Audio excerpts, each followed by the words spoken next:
Magandang gabi mga masters, bali ngayon po ay 4 na videos po ma-upload ko po sa aking YouTube channel. Tama nga mga masters, 4 na videos nga po ang ma-upload ko po. Yon, what's up mga masters, nandito na naman tayo sa panibagong araw, panibagong kabanata na naman ang pagsasama-samahan natin ngayon guys.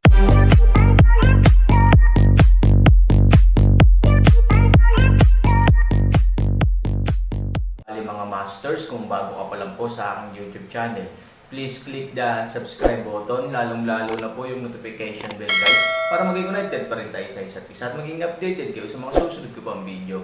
Bali mga masters, bago natin umpisahan ng kwento ay mag-shoutout po muna tayo para sa mga solid nating tagapakinig. Shoutout kay Anthony Ronquillo, shoutout kay Mario Francisco. Yun na nga mga masters, no? Bali hindi na ito patagalin. In 3, 2, 1, let's go!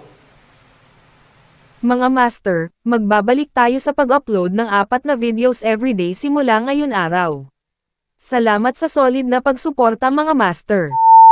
Ang malakas na puwersa ay nagpang-inig sa buong sinaunang larangan ng digmaan. Sa oras na ito, tumayo si Aaron at biglang nagliyab, at ang kulay ng apoy ay ginto. Ang laman at dugo ay sinusunog sa bilis na abot ng mata. Di nagtagal, ang Aaron ay naiwan na may isang balangkas lamang, at ang kulay ng kalansay ay nakasisilaw din na ginto. Kung makikita ng mga ordinaryong tao ang sitwasyong ito, matatakot sila at iisipin pa nilang patay na si Aaron. Ngunit sa katunayan, si Aaron ay hindi patay, at dumating siya sa gilid ng tigang na bundok sa anyo ng mga buto. Isang hakbang pa, siya ay 100 zang abis. Ang gintong apoy ay tumigil sa pag-aapoy dahil sa pagkaubos ng laman at dugo. Tumingin si Aaron sa kanyang estado at sumigaw, na tila nagpapahayag na siya ay tapat tungkol sa kanyang pisikal na kondisyon. Sa ngayon, hindi alam ni Aaron na dapat dumaan sa proseso ang sinumang tunay na Diyos sa mundo bago niya makamit ang tunay na Diyos. Sinusunog niya ang lahat ng laman at hinuhubog ang katawan na ginto. Tanging kapag nakamit niya ang pagkamit ng katawan ng ginto, maaari siyang maging isang tunay na Diyos. Nakakita rito ang ilusyon na figure, tumanggaw ng may kasiyahan, pagkatapos ay sinamahan ng simoy ng hangin. Abo. Bumagsak din ang Aaron. Hindi na nararamdaman ni Linlong sa hilaga ang nakakakilabot na hininga. Lihim siyang nangako na hinding-hindi siya pupunta sa direksyon ng kapangyarihan. Bukod dito, alam niya na ang kapangyarihang ito ay malamang na sanhi ng Aaron. Marahil, namatay si Aaron sa ilalim ng kapangyarihang ito. Hayaan mong hindi ka makinig sa akin, ngayon bayaran ang presyo, mayroon ka bang kaunting pagsisisi? Naiinis na sabi ni Lin sa sarili. Matagal na nitong binalaan ang Aaron na mag-ingat. Pagkatapos ng lahat, ito ang lugar ng sinaunang larangan ng digmaan, na nasa panganib. Gayunpaman, hindi nakinig ang Aaron sa payo nito. Kung hindi siya haantong sa ganito. Makalipas ang 3 araw, si Aaron ay ipinanganak na may laman at dugo, ngunit ang kanyang katawan ngayon ay halatang iba sa dati. Ang ibabaw ay natatakpan ng light golden on. Halata na hindi lang laman at dugo ang kanyang katawan. Alam ng Aaron ang lahat. Nakita niya ang kanyang sarili na sinunog ng gintong apoy. Nung mga panahong iyon, desperado na siya dahil akala niya mamamatay na siya, pero marami pa siyang gagawin. Si Ivory ay naghihintay pa rin sa kanya sa mundo. Si Han Nayan ay mas malamang na nasa isang malalim na krisis, naghihintay na tumulong siya. Ngunit nang ang lahat ng alikabok na ito ay naayos, nalaman ni Aaron na hindi siya namatay, ngunit naging mas malakas, ngunit batay sa kung anong dahilan ang lahat ng ito ay nangyari, hindi alam ni Aaron.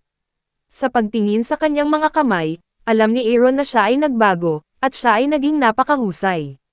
Ngunit hindi pa rin niya maintindihan kung paano magbago at kung ano ang silbi pagkatapos ng pagbabago. Anong problema? Isang bangungot lang ba? Tumingin si Aaron sa kanyang mga kamay at sinabi sa kanyang sarili. Nakaranas siya ng pagbabago. Para sa Aaron, hindi bagong kaganapan ang pagbabago ng kanyang laman at dugo. Ngunit hindi niya alam kung paano nangyari ang lahat ng ito, na kung saan ay matatakot siya sa huli. Pagkatapos ng kaunting aktibidad, hindi nakatagpo si Han Sanchen ng anumang discomfort sa kanyang katawan, kaya itinago niya muna ang bagay na iyon sa kanya at nagpatuloy upang tapusin ang gawaing sinabi sa kanya ni Chimeng. Kung gusto ni Han Sanchen na mabuhay at kahit nahayaan si Chimeng na maging tagapagtaguyod niya sa mundo, dapat niyang hanapin ang sinabi sa kanya ni Chimeng at hanapin ang Jade Sword. Bagamat hindi pa nakita ni Aaron ang Jade Sword, si Chimeng ay sabik na mahanap ito, na nagpapakita na ang Jade Sword ay dapat na isang artifact. Hindi maiwasan ni Aaron na isipin na mayroon din siyang battle axe. Sino ang mas malakas sa pagitan ng palakol at ng Jade Sword? Kung alam ni Aaron na ang palakol sa noo niya ay palakol na pango, marahil ay hindi siya magkakaroon ng ganoong ideya. Ang sandata ba ng Diyos ni Pango ay maihahambing sa nilikha ng mga susunod na henerasyon. Sa paglalakad ng walang patutunguhan sa sinaunang larangan ng digmaan, ang mapanglo na kapaligiran ay kadalasang gumagawa ng Aaron na magkaroon ng ilusyon, dahil hindi nagbabago ang kapaligiran sa paligid, pinaparamdam nito kay Aaron na siya ay nakatayo, at walang makakagabay sa kanya, na ginagawa siyang parang isang walang ulo na langaw. Hindi ko alam kung gaano katagal, unti-unting nawalan ng pasensya si Aaron, dahil napagtanto niya na kapag nagpatuloy ito, siya ay nakulong dito sa buong buhay niya. Ang resultang ito ay hindi ang gusto niyang harapin. Noon lang, sa hindi kalayuan, may lumitaw na figure. Bagamat hindi ito mukhang tao, tiyak na ito ang unang buhay na nilalang na nakita ni Aaron sa sinaunang larangan ng digmaan. Dahil dito, agad na nasasabik ang Aaron. Ang pagkakaroon ng buhay ay malamang na gumawa ng higit na kaalaman sa Aaron tungkol sa sinaunang larangan ng digmaan. Subconsciously bilisan ang bilis, 3,000 pag-urong sa pulgada, sa lalong madaling panahon ay dumating sa figure sa harap ng. Ikaw, hindi ka patay. Sa harap ng biglang pagsulpot ng Aaron, si Linlong ay puno ng gulat, dahil sa kanyang palagay, namatay si Aaron nang sumiklab ang puwersang iyon. Gusto mo ba akong mamatay? Laking gulat din ni Aaron, hindi inaasahan na makikilala niya si Linlong dito. Sa pagtingin sa komplikado at nag-aalangan na ekspresyon ni Linlong, biglang ngumiti si Aaron. Minsan si Linlong, dahil ayaw niyang maging alipin, tumakas siya mula sa mundo ng 8 direksyon patungo sa mundo ng Xuanyuan. Ngayon, tila nagbago ang isip nito sa bagay na ito. Gusto mo ba akong maging utusan ni Chimeng pagkatapos kong mamatay? Tanong ni Han Sunny na nakangisi. Minsang ipinakita ni Linlong ang kanyang pagtanggi sa aspetong ito sa kanyang harapan, at sinabi pa niyang mas gugustuhin niyang maging ulo ng manok kaysa buntot ng phoenix. Pero ngayon, tila pinabayaan niya ang puntong ito sa harap ni Chimeng, ang sinaunang malakas na tao. Anong pinagsasabi mo? Ang mga mata ni Linlong ay may gulat na hindi maaaring takpan. Bagamat gusto niyang pagtakpan, marami siyang kapintasan sa harap ng Aaron. Wala akong kalokohan, mas alam mo kaysa sa akin, ngunit kung nais mong makamit ang layunin sa pamamagitan ng aking kamatayan, ipinapayo ko sa iyo na pigilan ang iyong sarili. Kung hindi, ikaw ay magiging aking patay na kaluluwa. Malamig na sinabi ni Aaron, dahil si Linlong ay gumawa ng ganoong ideya, ito ay isang mapanganib na senyales para sa Aaron, at malamang na mapinsala nito ang Aaron ng palihim upang makamit ang layunin nito. Bago pumasok si Linlong sa sinaunang larangan ng digmaan, wala siyang ganoong ideya, ngunit sa pagsiklab ng malakas na puwersang iyon, at nang isipin niyang patay na si Aaron, ang ideyang ito ay dahan-daang isinilang. Talagang ayaw ni Linlong na maging alipin, ngunit iyon ang naisip niya. Sa harap ng mga sinaunang malakas na tao, handa si Linlong na talikuran ang kanyang dignidad at maging isang halimaw ni Chimeng, dahil alam niya na si Chimeng, tulad ng isang sinaunang malakas na tao, ay maaaring magdala ng maraming mga benepisyo, at kahit napapataasan ang lakas nito. Ngunit hindi naisip ni Lin na ang Aaron ay buhay pa sa ilalim ng pagsiklab ng malakas na puwersang iyon. Napaka-curious ngayon tungkol sa nangyari sa Aaron at kung saan nanggaling ang kapangyarihan. Gayunpaman, ang Aaron ngayon ay malinaw na may matinding puot dito. Kahit magtanong siya, alam niyang hindi niya makukuha ang sagot. Makakatiyak ka na hinding-hindi ako magkakaroon ng ganoong ideya, at ngayon ay hindi mo ako kalaban. Sinabi ni Linlong na siya ay malubhang nasugatan ni Ivory, at ang pinsala ay hindi maganda sa ilang sandali. Dahil sinadyang kontrolin ni Ivory ang kanyang pinsala sa yugtong maaaring harapin ng Aaron, ngayon ay maaari na lamang lunukan ni Linlong ang kanyang galit sa harap ng Aaron. Ito ang pinakamahusay na pagsisikap ni Ivory na protektahan ang Aaron mula sa anumang panganib. Siyempre, alam din ni Aaron na sadyang ginawa ito ni Ivory para protektahan siya. Sa hindi pagsasabi nito ng malinaw, dapat niyang protektahan ang pagpapahalaga sa sarili ni Aaron. Pagkatapos ng lahat, pinoprotektahan noon ng Aaron si Ivory. Mas intindihin mo, ano ang nahanap mo? Tanong ni Aaron kay Lin. Walang magawang ipinilig ni Linlong ang kanyang ulo, kung may natuklasan, hindi ito isang malungkot na tingin. Walang iba kundi ang pagkawasak, at pinaghihinalaan ko na hindi ko pa nakita ang totoong larangan ng digmaan. Sinabi ni Linlong na pagkatapos ng panahong ito ng maingat na pagsisiyasat, si Linlong ay walang nakitang bakas ng pakikipaglaban dito, na naging dahilan ng kakaibang pakiramdam nito. Sa prinsipyo, ang labanan ng sinaunang malakas ay dapat mag-iwan ng maraming bakas, ngunit sa ngayon, wala itong nakita. Gaano kalakas ang mga malakas noong unang panahon? Tanong ni Aaron kay Lin. Ang problemang ito, hayaang magpakita si Linlong ng gusot na ekspresyon.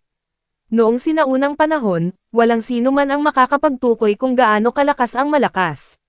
Ngunit isang bagay na alam ni Linlong ay ang tinatawag na mga sinaunang malakas na tao ang unang taong lumitaw pagkatapos ng paglikha ng langit at lupa.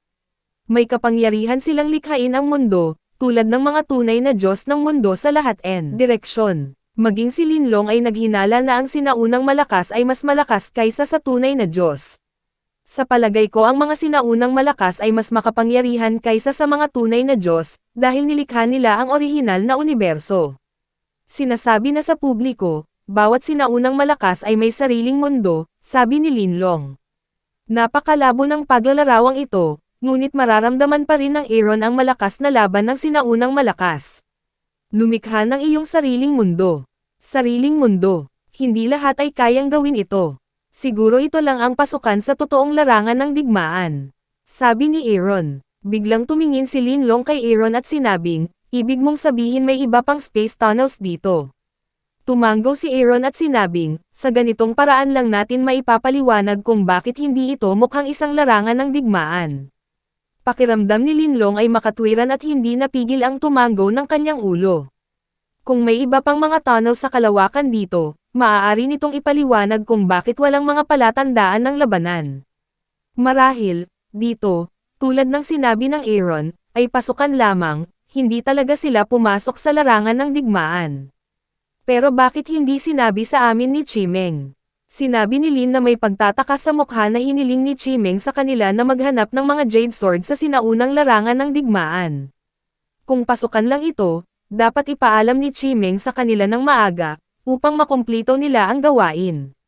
Talagang hindi niya kailangang magtago tulad natin, ngunit naisip mo ba na baka kahit siya ay hindi alam ang totoong sitwasyon ng sinaunang larangan ng digmaan? Aaron alinlangan. Sa puntong ito, matagal nang nagdududa ang Aaron.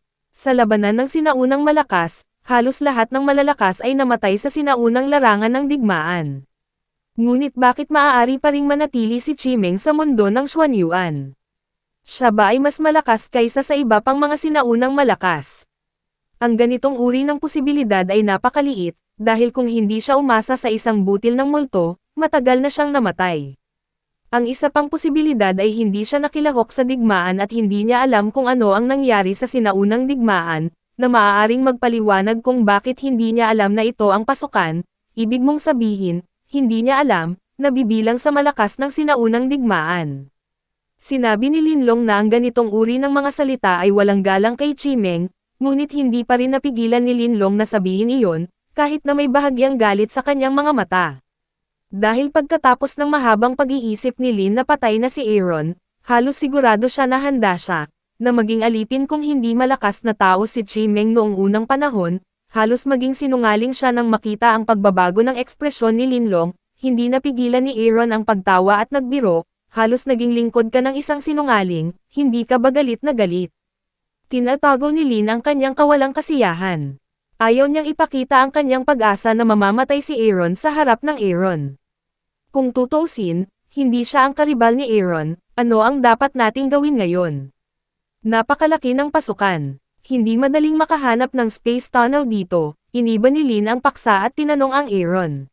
Yun na nga mga masters, no? Bali panibagong kabanata na naman yung natapos natin ngayong gabi. Muli, maraming salamat po.